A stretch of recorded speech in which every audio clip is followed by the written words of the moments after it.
どうも、底辺アクアリスト黄昏です。皆さん、外部フィルターはお好きでしょうか？フィルターの中でも憧れる存在である外部式フィルター。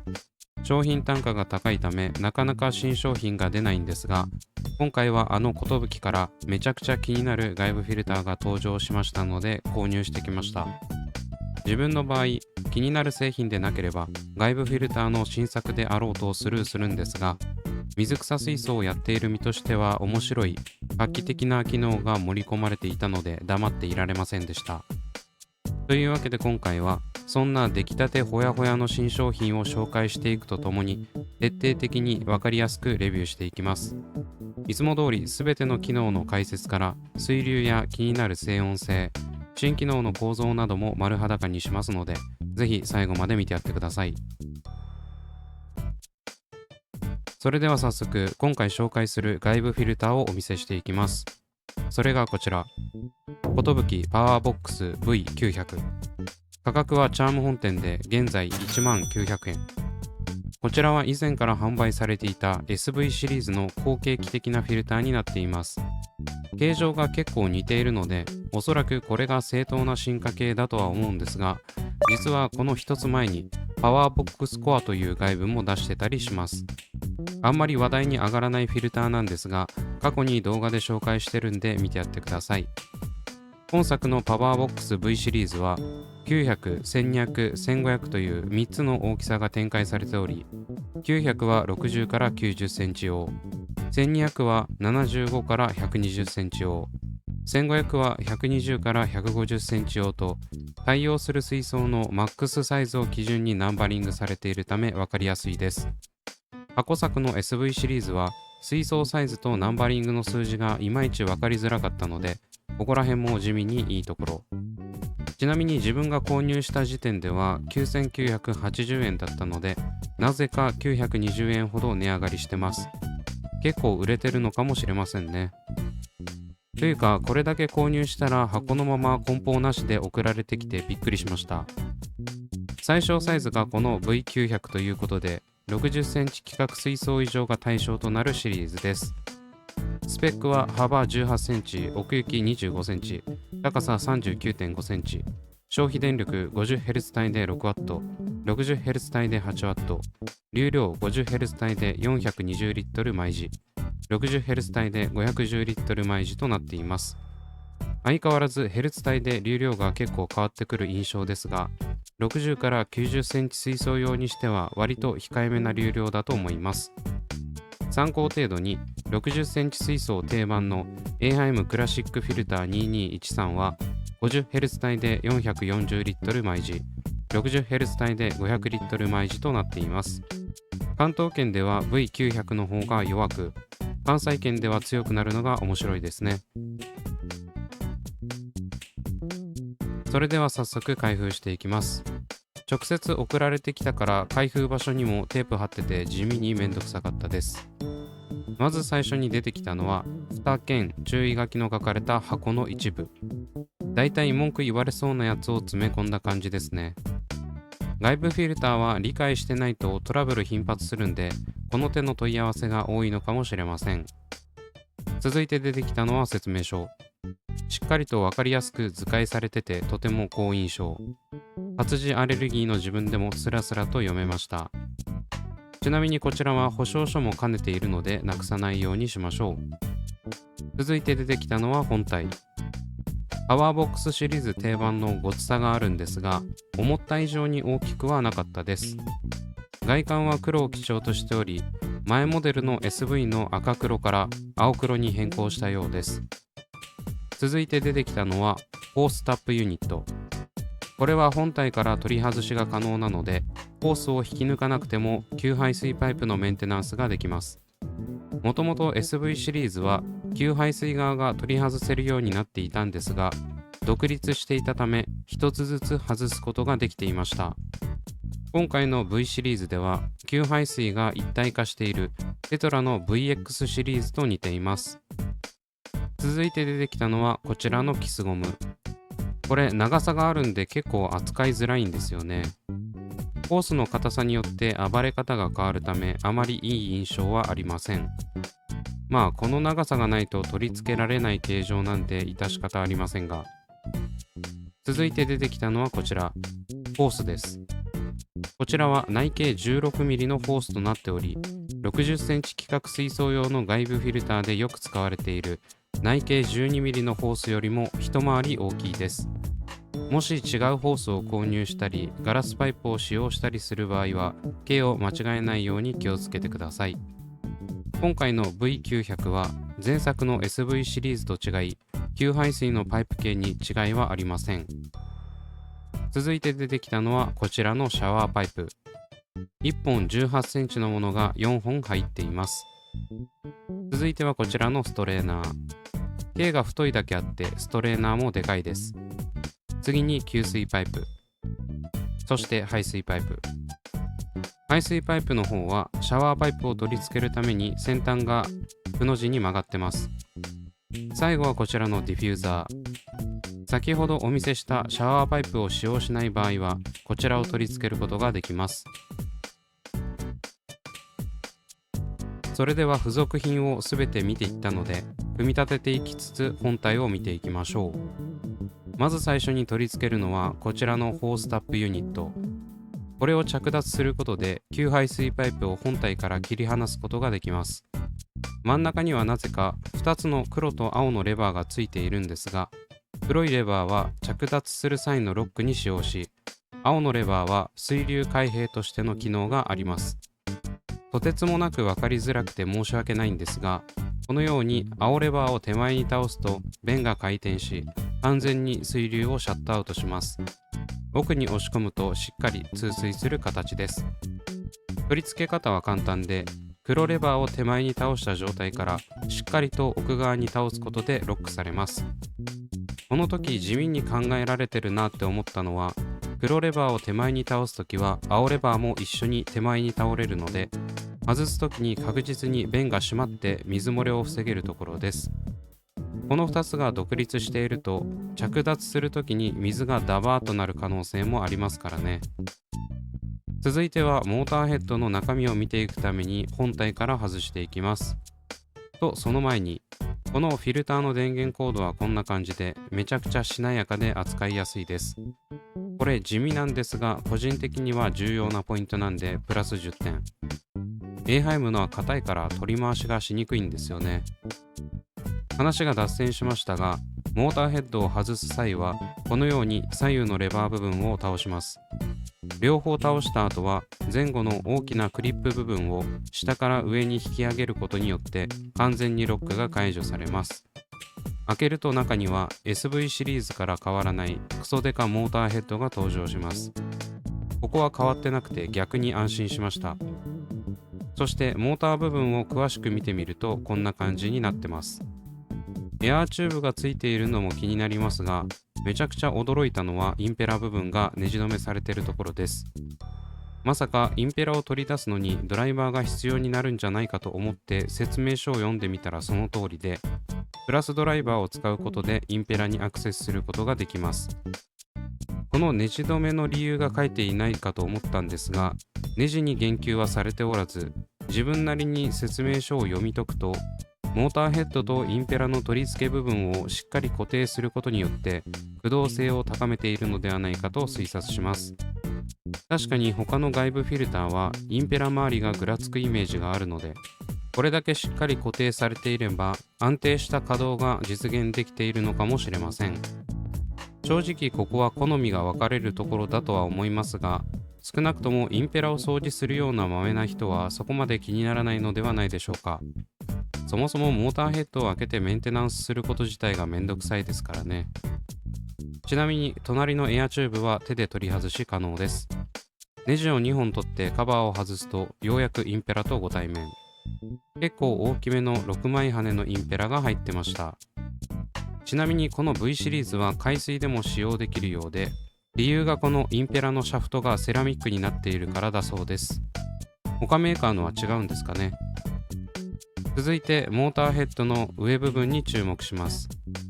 ホースタップユニットの隣にポツンと突起のようなものがあるんですが、何を隠そう、これがこのフィルターの最大の特徴といっても過言ではない機能を使うために必要な部分なんです。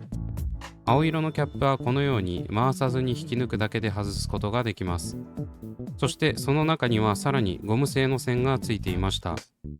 それも外すとこのように青色の筒が出てくるんですが、実はこれ直接フィルターにエアーや CO2 を添加できるようにするための注入口なんです。ここに来て今までになかったタイプの新機能が出てきてワクワクするんですが、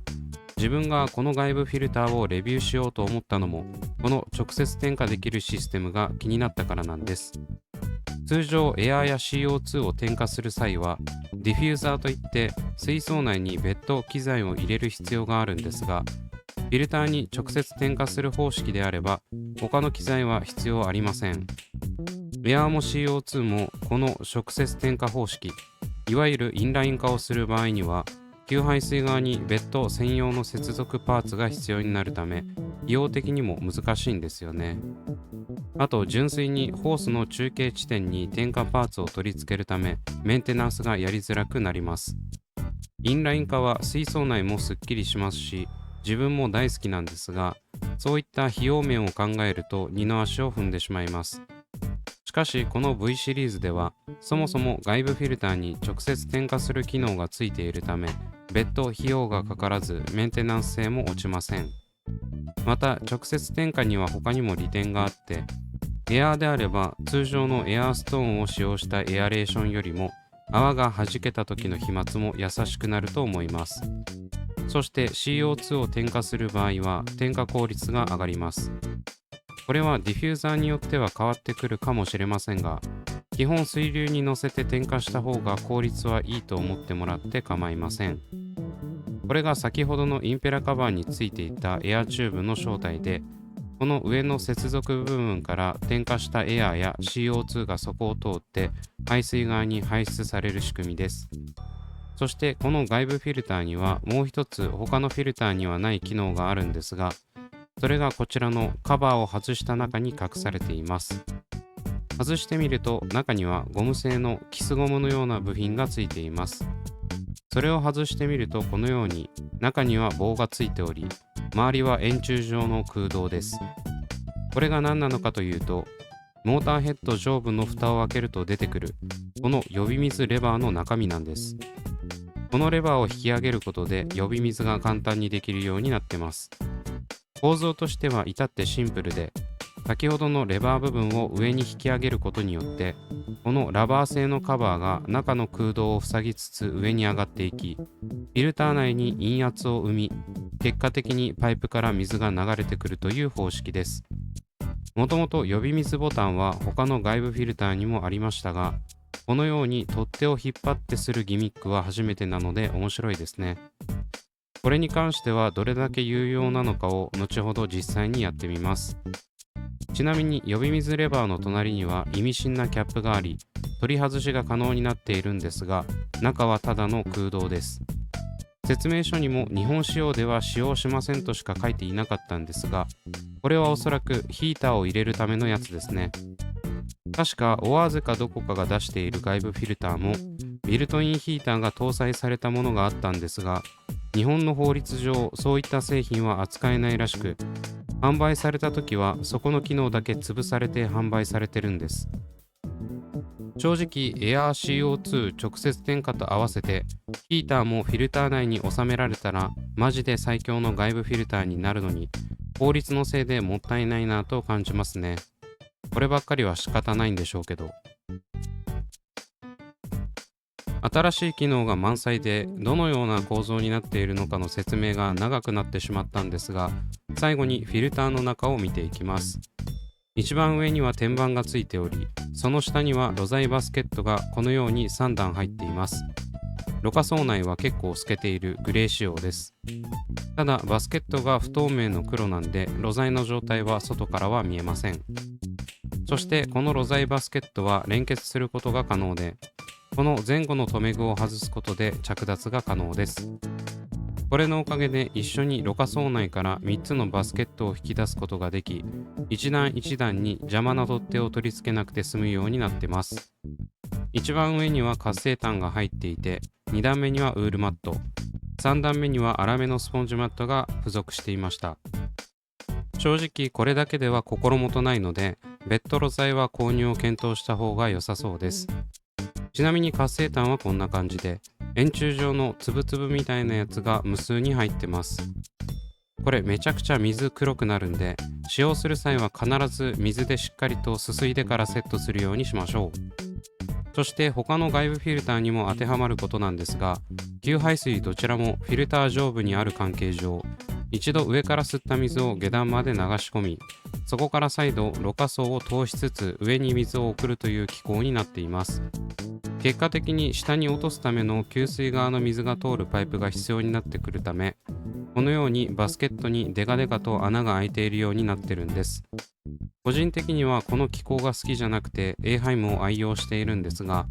これの落とし穴は組み付けが難しいことにあるんですよね。露材バスケットを通す関係上、適当に組み付けてしまうと接続部から水が漏れ出てしっかりとしたろ過が発揮できない気もしますし、バスケットの取り付け向きをいちいち気にしないといけないのも面倒です。しかしこの V シリーズは露材バスケット同士がしっかりとくっつく仕様になっているため、給水の通り道がしっかりと連続しており、さらに手前側が若干へこんでいる形になっているので、向きが逆になる心配もありません。こういった小さな配慮がユーザーの利便性を高めてくれますね。ちなみに余談なんですが、エーハイム2213と並べたサイズ感はこんな感じ。横幅はあまり変わらないんですが、奥行きが結構あるため V900 の方がだいぶでかいです。ただろ過槽容量がその分大きく 7.5 リットルも入ります。うち2リットルはクソデカモーターヘッドに圧迫されるので、実質ろ過槽容量は 5.5 リットルです。それではフィルター本体の機能も一通り見ていったので、ようやく水槽に取り付けていきます。まずは給水パイプにストレーナーを取り付けていきます。この給水パイプは無段階で長さを調整できるので、お好みの長さで使用してください。排水側にはこのように L 字部分にシャワーパイプを取り付けます。今回は60センチ規格水槽に取り付けるので2つです。ちなみにディフューザーを取り付ける際はこんな感じになります。ディフューザー自体の首がある程度曲がるようになっているので、水流の調整がしたいときはこちらを使用するのをお勧めします。排水パイプ自体も首が触れるので、狙った場所に水流を作ることができるため便利です。続いてホースを取り付けていきます。内径 16mm の太いホースなのでめちゃくちゃ硬いです。しっかり奥まで差し込んだらナットを回し締めてください。そしてこのままだと水槽内に固定ができないので、8個あるキスゴムを使って固定の準備をします。基本何個使ってもいいんですが、2個くらいで十分です。というか、それ以上つけてもホースの硬さに引っ張られてぐにゃるんで意味ありません。先ほどの給排水パイプを水槽にセットしたら、外部フィルターにホースを接続します。接続部分はこのように360度回転するので、取り回しはとてもいいです。ただめちゃくちゃ硬いので気をつけてください。こちらも先ほど同様、奥まで差し込んだらナットで回し締めます。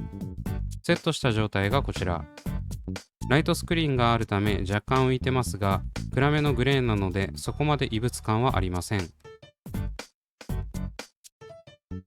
というわけで無事にセッティングも完了したので、目玉機能の一つである予備水作業をやっていきましょう。このように蓋を開けてクイックスターターをゆっくりと上下させます。結構抵抗を感じるので、しっかりと中で陰圧が生まれているのがわかります。数回上下させるだけでこの通り、排水パイプ側からしっかりとエアが抜けて予備水ができていることが確認できました。SV シリーズの予備水ボタンも楽でしたが、個人的にはこっちの方が好きです。機能自体が簡略化されているため破損しにくく、耐久性も高いと思うからです。予備水ボタンは耐久性低かったみたいなので。続いてはようやくフィルターを起動させていきます。スイッチオン。シャワーパイプ内に残っていたエアーが押し出されているのがわかりますね。時間が経つにつれてこのパイプ内のエアーは押し出されて消えていきました。そんな感じでフィルターの稼働まで終わったので、次は一番の目玉機能であるエアー直接点火機能を試してみます。セットは簡単で、このようにキャップをエアーチューブにあらかじめ通しておいてから接続し、そこにキャップをかぶせる形です。なんでセットし終わった後の映像なのかというと、先に呼び水してしまったことによって止水ゴムを外した途端、接続部から水が噴水のように飛び散ったからです。考えたら当たり前なんですが、ゴムを外すとそこはただの水の通り道になるんで、フィルター内を水で満たしているとそこから水が噴射されます。なので必ずこの機能を使う場合は呼び水する前に使用してください。そしてこれは説明書にも書いているんですが、エアーポンプや CO2 を止めたときはここからどんどん逆流していきます。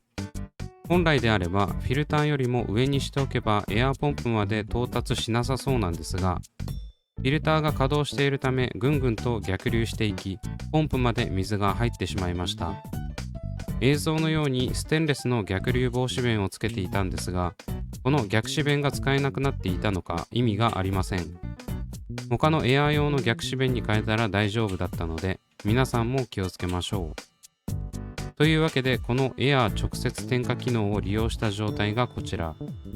結構シャワーパイプの先端部分から細かな泡が出ていってます。これエアーポンプのマックス突出量なんですが、シャワーパイプで分散されることによってエアーストーンよりも飛沫が抑えられそうですね。これはとても神機能と言いたいところなんですが、後々欠点が見えてきたので検証の際にお話していきます。続いては水流の確認です。いつもの切り刻んだメラミンスポンジを使って見ていきます。シャワーパイプを使用した状態がこちら。結構強めの水流が起こってますね。基本的にシャワーパイプは穴が小さいため強くなりがちです。その分均等に水流が発生するため、治水域を作りたくない場合などにはうってつけですね。関西圏では AHIME2213 とほぼ変わらない流量なので、どんな感じかなと思っていましたが、そこそこ強い印象を受けました。続いてはディフューザーを取り付けた状態。こちらは向きを自由自在に変えられるので、首を斜め45度にし、若干下に向かうような水流を起こしています。ご覧の通り、ディフューザー付近は結構な水流が発生していますが、全体的に柔らかな印象を受けます。こちらの方が水面に水をぶち当てることもできるので、いろんな場面で使うことができそうですね。そして最後は気になる静音性の確認です。今回は別室での検証ができなかったため、周りのすべての機器を停止した状態で録音しております。まずは通常運転時から。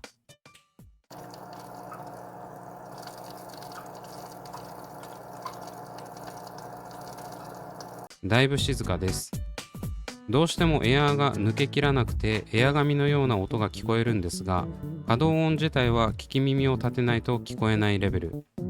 あれだけしっかりとしたインペラ周りだったのも、この静音性を実現している理由の一つかもしれません。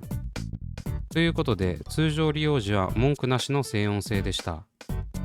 続いては問題のエアレーションを行いつつの静音性の確認です。果たしてどうなるでしょうか。